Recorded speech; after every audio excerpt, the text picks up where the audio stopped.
How to add multiple photos in Instagram story. Hey everybody, welcome back to our YouTube channel. In today's video, you will learn how you can add multiple photos to your Instagram story.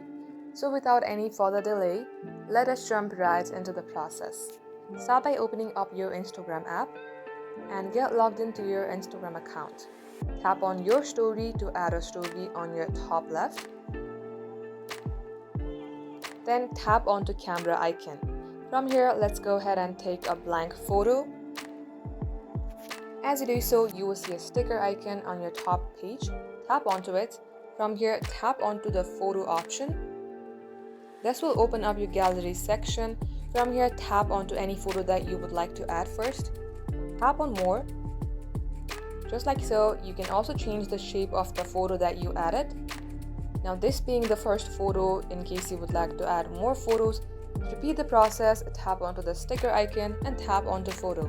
Once you're done, tap onto your story on your bottom left. And that wraps up today's tutorial.